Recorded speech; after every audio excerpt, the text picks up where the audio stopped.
Donc il y a 2 points aujourd'hui à notre action à Caen. Il y a le barreau de Caen qui se mobilise d'une part contre les box en verre qui sont toujours pas démontées à Caen, qui fait des problématiques des partenariats et de la construction du tribunal. Et le deuxième point, c'est qu'on participe au mouvement national. Le mouvement national, en fait, aujourd'hui, qui se retrouve notamment à Paris devant le tribunal à 11h. Nous, aujourd'hui, c'est ici. C'est à l'encontre du projet de loi programmation de justice qui repasse à l'Assemblée nationale depuis hier. Il y a certains points qui sont toujours problématiques. Le fait qu'on va vers une justice déshumanisée, vers une justice où il y a un manque de moyens, on ne met pas les moyens au bon endroit, une justice privatisée. Donc voilà, il y a un certain nombre de points contre lesquels on se bat encore. Il y a eu des projets, des progrès, mais aujourd'hui on n'y est pas encore. Il y a un certain nombre de points qui vont à l'encontre du justiciable, à l'encontre des droits tout simplement. Et donc c'est pour ça aussi qu'on manifeste aujourd'hui. Est-ce que vous avez l'impression de ne pas être entendu? Parce qu'on entend souvent ce refrain-là à votre niveau. Est-ce que c'est un peu le cas par rapport effectivement aux décisions qui sont prises par le gouvernement dans le cadre de cette réforme de loi? Il y a alors le CNB, donc notre organe national, il y a des discussions avec le gouvernement par rapport à ce projet de loi, mais il y a toujours des points sur lesquels on n'est pas entendu et des points qui sont primordiaux pour les justiciables et pour les droits de manière générale en fait.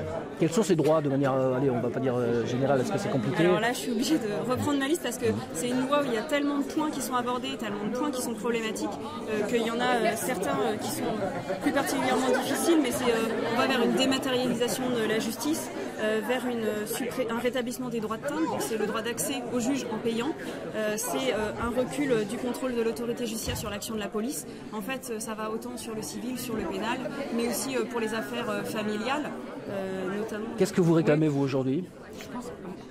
On réclame que sur les points problématiques qui sont abordés au niveau national, d'être entendus et qu'on n'aille pas vers une justice qui n'a pas de moyens, qui n'a plus de juges et où les personnes ne peuvent plus réclamer leurs droits parce que c'est ce vers quoi on va avec ces projets. Et vous pensez être entendu, clairement, ou c'est...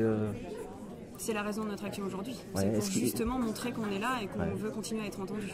D'accord. Je voudrais juste ajouter un point. Ce qui est important, en complément de ce qu'a dit ma consoeur, c'est qu'on écarte les gens de la justice. On les écarte d'un service public et moins les gens ont de moyens, moins ils auront accès. Tout sera numérisé. On aura accès aux juges, les juges virtuels, par le biais de plateformes numériques. Et c'est pas parce qu'on sait jouer à Candy Crush qu'on sait rentrer quelque chose sur une plateforme numérique, ce qui est extrêmement compliqué pour beaucoup des Français, un grand nombre de Français. Et il faut que les gens prennent conscience qu'aujourd'hui, on n'est pas là pour notre chapelle, parce que nous, on a fait des études, on a des diplômes, on s'en sortira toujours, même si le travail devient plus difficile, on s'en sortira. Par contre, il y a toute une partie de la population qui, elle, ne s'en sortira pas. Et c'est là-dessus que le gouvernement doit nous entendre, c'est là-dessus qu'il a du mal à nous entendre parce qu'il a perdu contact complètement avec la vraie vie des gens et qu'ils pensent bien faire, mais ils ne savent pas comment vivent les gens. Et nous, on est une sorte de passerelle, un peu comme vous les journalistes, pour essayer de leur faire comprendre que la réalité, elle est autre.